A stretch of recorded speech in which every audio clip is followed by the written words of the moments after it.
नमस्कार, मैं हूं आपके साथ अर्जुन खजूरी और आपका स्वागत है एसटीवी न्यूज पर। सब जानते हैं कि उत्तर प्रदेश में हुआ अतीक अहमद के बेटे का एनकाउंटर, उसके बाद एक नया अपडेट सामने आ रहा है और उमेश पाल मर्डर केस में आरोपी माफिया अतीक अहमद से पुलिस एक तरफ जहां पूछताछ कर रही है, तो इसी बीच अतीक अहमद ने पुलिस अधिकारियों को धमकी दी है। जी हां, और कहा है कि एक बार छूटने दीजिए, फिर बताता हूं कि गद्दी क्या चीज है। देखिए, यहां पर जिसको शेर जैसा बेटा बताता था वो तो नहीं रहा आज, लेकिन फिर भी अकड़ नहीं गई अतीक अहमद की। अभी भी धमकियां दे रहा है पुलिस ऑफिसर्स को जो पूछताछ कर रहे हैं कि एक बार छूटने दीजिए, फिर बताता हूं कि ये गद्दी क्या चीज है। यानी कि आप समझ सकते हैं कि जो कुछ पार्टियों की तरफ से संरक्षण प्राप्त है यहां पर अतीक अहमद को, उसी बदौलत अतीक अहमद ये बोल रहे हैं। क्योंकि हमने देखा, चाहे अखिलेश यादव हो, डिंपल हो, ओवैसी हो, मायावती हो, वो कैसे जो है यहां पर लगातार इस एनकाउंटर के बारे में बोल रहे हैं और कहीं ना कहीं अपने आंसू जो है वो बहा रहे हैं इस एनकाउंटर को लेकर, वो भी एक आरोपी को लेकर के। बहरहाल, अब ये जो स्टेटमेंट सामने आई है, अब क्यों नहीं बोले अखिलेश यादव कुछ, अब वो वैसे क्यों नहीं बोले कि कैसे धमकी दे रहा है। दरअसल उत्तर प्रदेश स्थित प्रयागराज में इस साल फरवरी में हुए उमेश पाल हत्याकांड को लेकर आरोपी अतीक अहमद कई बड़े खुलासे कर रहे हैं। ये धमकी भी दी है और खुलासे भी बहुत बड़े बड़े किए हैं। सूत्रों के अनुसार प्रयागराज स्थित धूमनगंज थाने में हुई पूछताछ के दौरान अतीक अहमद ने कई अहम राज खोले हैं।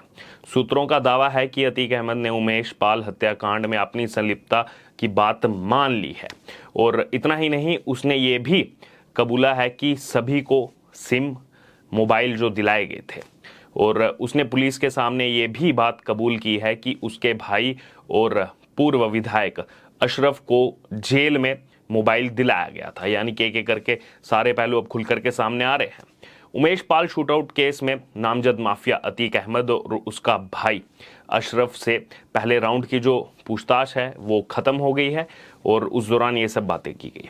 पहले राउंड में तकरीबन 7.5 घंटे तक पूछताछ चली है। उसी दौरान ये धमकी भी दी गई उसकी तरफ से। प्रयागराज के धूमनगंज थाने में पुलिस ने दोनों से पूछताछ जो है वो एक एक करके की और दोनों से रात करीब 1 बजे पूछताछ शुरू हुई थी। सूत्रों के मुताबिक पूछताछ का पहला दौर सुबह करीब 8:30 बजे खत्म हुआ और कुछ देर के आराम के बाद दोबारा से जो है दूसरे राउंड की पूछताछ वो शुरू हुई और इसमें जो है कई बड़े खुलासे किए गए। दोनों को जो है वो अलग अलग रखकर पुलिस की तरफ से ये पूछताछ की जा रही है और सूत्रों के मुताबिक अतीक अहमद के बेटे असद के एनकाउंटर को लेकर रात भर वो रोता रहा। रोए भी क्यों ना, काम ही ऐसा किया है, धमकी दे रहा है, रोते रहो। पूछताछ करने वाली पुलिस टीम से कई बार कहा कि मेरा सब कुछ मिट्टी में मिल गया है, मैं पूरी तरह बर्बाद हो गया हूं। और पूछताछ के दौरान अतीक ने कई बार कहा कि उसकी तबीयत बिगड़ रही है। तबीयत बिगड़े क्यों ना, तुमने ना जाने कितनों की तबीयत बिगाड़ी है। आज यहां पर करम जो अपना बदला ले रहा है। उमेश पाल हत्याकांड के मामले में अतीक अहमद और उसका भाई अशरफ को गुरुवार 13 अप्रैल को प्रयागराज कोर्ट में पेश किया गया था। इस दौरान कोर्ट में जो रिमांड कॉपी पेश की गई उसके मुताबिक अतीक अहमद ने पाकिस्तानी खुफिया एजेंसी आईएसआई, जी हां आईएसआई, और कई आतंकी संगठनों से अपने संबंध भी कबूल किए। तो आप सोच सकते कितना यहां पर खुफिया इंसान है। इस बीच खबर यह भी है कि पाकिस्तानी असलहों की जो तस्करी है उससे जुड़े मामले को लेकर एटीएस अब अतीक अहमद और अशरफ अहमद से पूछताछ करेगी। यानी कि अब इसमें एटीएस भी इन्वॉल्व होगी और बताया जा रहा है कि अतीक और अशरफ से आईएसआई कनेक्शन के साथ साथ आतंकी संगठन लश्कर ए तैयबा से संबंधों को लेकर भी पूछताछ जो है वो होगी। वहीं इसी सिलसिले में एटीएस की टीम शुक्रवार यानी कि 14 अप्रैल को प्रयागराज पहुंच चुकी है। शुक्रवार को किसी भी समय इन दोनों से जो है वो पूछताछ शुरू हो सकती है इस मामले में जो आईएसआई कनेक्शन खुलकर सामने आया है।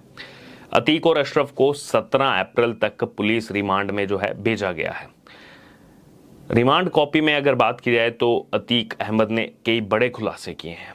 अतीक अहमद ने इस बात को मान लिया है कि वह पाकिस्तान से हथियारों की खेप मंगवाता रहा है, क्योंकि जब असद का एनकाउंटर हुआ तो हमने देखा विदेशी उससे जो है पिस्टल बरामद हुई थी। और अतीक ने यह भी कबूला है कि उसके पास हथियारों की कोई कमी नहीं है और पाकिस्तान से ड्रोन के जरिए गिराए जाने वाले हथियारों को वो लगातार खरीदता रहता है। और जो चार्जशीट है, चार्जशीट के मुताबिक अतीक अहमद ने यह कबूल किया है कि वह पैसा, हथियार और कारतूस बरामद करवा सकता है, बशर्ते उसे उन ठिकानों पर ले जाया जाए। तो आप सोच सकते हैं कि यहाँ पर कितना बड़ा खूंखार अपराधी है अतीक अहमद, जिसके लिए कुछ लोग अभी जो है, कुछ नेता आंसू बहा रहे हैं। दरअसल 24 फरवरी को दिन दहाड़े उमेश पाल हत्याकांड को अंजाम दिया गया और हत्याकांड की जांच में जुटी पुलिस के रडार पर माफिया अतीक अहमद और उसका परिवार आया और महज 1200 घंटे में, जी हां 1200 घंटे में इस माफिया की पूरी माफियागिरी निकलकर ध्वस्त हो गई। 48 दिनों के दौरान अतीक अहमद को उमेश पाल अपहरण केस में आजीवन कारावास की भी सजा सुनाई गई, जो उसके जीवन में पहली बार उसको सजा सुनाई गई। 100 से ज्यादा मुकदमे और कई मुकदमे दर्ज ही नहीं हो पाए और बेटे असद का एनकाउंटर भी हो गया। करोड़ों के घर में रहने वाली पत्नी दर दर की आज ठोकरें खा रही है, तो दूसरी तरफ भाई जेल में बंद है। 24 फरवरी को प्रयागराज में दिन दहाड़े दिवंगत बसपा विधायक राजू पाल हत्याकांड के गवाह उमेश पाल और उसके 2 सरकारी गनर की गोली और बम मारकर हत्या कर दी गई थी, जिसमें इसका बेटा खुद असद जो है मुख्य आरोपी था, जो अब एनकाउंटर में मारा जा चुका है। 25 फरवरी को सीसीटीवी कैमरों की मदद से प्रयागराज पुलिस ने जांच शुरू की। हम आपको पूरा बता रहे हैं 1200 घंटे में क्या क्या मुख्य चीजें हुई, कैसे ये नीचे आ गया एकदम। जांच में अतीक के बेटे असद, गुड्डू मुस्लिम, गुलाम और अरबाज का नाम सामने आया। 27 फरवरी को उमेश पाल हत्याकांड में शामिल अरबाज नाम के बदमाश को उत्तर प्रदेश पुलिस ने मार गिराया एनकाउंटर में। उसके बाद 5 मार्च को पुलिस ने 5 आरोपियों पर 2.5 लाख रुपए का इनाम घोषित किया। उसके बाद अगर आगे बढ़ते हैं तो 7 मार्च को यूपी स्टेट टास्क फोर्स ने शूटर विजय चौधरी उर्फ उस्मान को एनकाउंटर में ढेर कर दिया। और उसके बाद जब हम आगे बढ़ते हैं तो तारीख 14 मार्च को उत्तर प्रदेश पुलिस ने उमेश पाल हत्याकांड में आरोपित अतीक के बेटे असद, गुड्डू मुस्लिम और गुलाम पर जो पहले 2.5 लाख रुपए का इनाम था, उसको बढ़ा करके 5-5 लाख रुपए का इनाम घोषित कर दिया। 27 मार्च अतीक अहमद को करीब 4 साल बाद अहमदाबाद की साबरमती जेल से प्रयागराज के लिए उत्तर प्रदेश पुलिस की कड़ी निगरानी में भेजा गया और 28 मार्च को उमेश पाल अपहरण केस में माफिया अतीक अहमद, उसके भाई अशरफ समेत अन्य आरोपियों की कोर्ट में पेशी होती है। पेशी होने के बाद अदालत ने इस केस में अतीक समेत 3 लोगों को आजीवन कारावास की सजा सुनाई और उसमें दिनेश पासी भी शामिल है, जिससे हमने खुद बात की थी। वहीं माफिया को पहली बार किसी केस में वो सजा मिली और 29 मार्च की अगर बात की तो 28 मार्च को ही देर रात अतीक को प्रयागराज से वापस साबरमती जेल के लिए रवाना कर दिया जाता है और 29 मार्च को अतीक को लेकर प्रयागराज पुलिस का काफिला जो है वो वापस से साबरमती जेल पहुंच जाता है। उसके बाद आगे बढ़ते हैं तो 3 अप्रैल को अतीक के जीजा डॉक्टर अखलाक को प्रयागराज कोर्ट ने 14 दिन की जुडिशियल कस्टडी न्यायिक रिमांड पर भेज दिया। 8 अप्रैल को उत्तर प्रदेश पुलिस ने माफिया अतीक अहमद की जो बेगम है शाइस्ता परवीन, उस पर 50,000 का इनाम घोषित किया। वही शाइस्ता जो कभी योगी आदित्यनाथ को, उत्तर प्रदेश के सीएम, उनको पत्र लिख रही थी, वो भी इसमें आरोपी है। और 12 अप्रैल को अतीक को साबरमती जेल से और अशरफ को बरेली जेल से प्रयागराज लाया जाता है।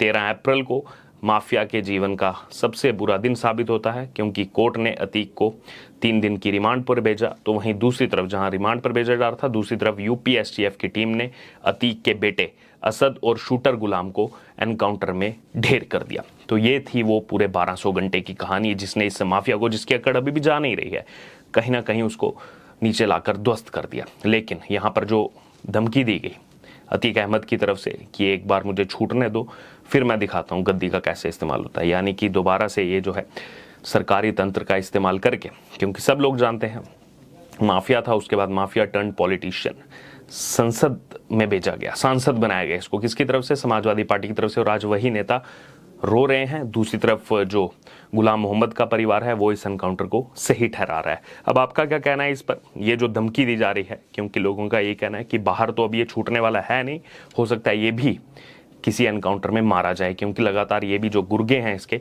वो इसको छुड़ाने का प्रयास कर रहे हैं। और जब छुड़ाने का प्रयास करेंगे तो ये उत्तर प्रदेश पुलिस है, सब जानते हैं, ये उस अंजाम को जो है, अगर ऐसा कुछ होता है उस घटना को अंजाम देना भी अच्छे से जानते हैं। और वैसा ही कुछ हुआ इसके बेटे असद और गुलाम मोहम्मद के साथ भी। जब पुलिस पर फायरिंग की तो पुलिस ने जवाबी कार्रवाई जो की, 2 गोलियों में असद ढेर हो गया, 1 गोली में गुलाम मोहम्मद ढेर हो गया। बहरहाल अब इस पर आपकी जो भी राय है आप जरूर हमारे साथ कमेंट बॉक्स में शेयर कर रहे हैं। उससे जुड़े तमाम अपडेट के लिए बने रहिए हमारे साथ। धन्यवाद।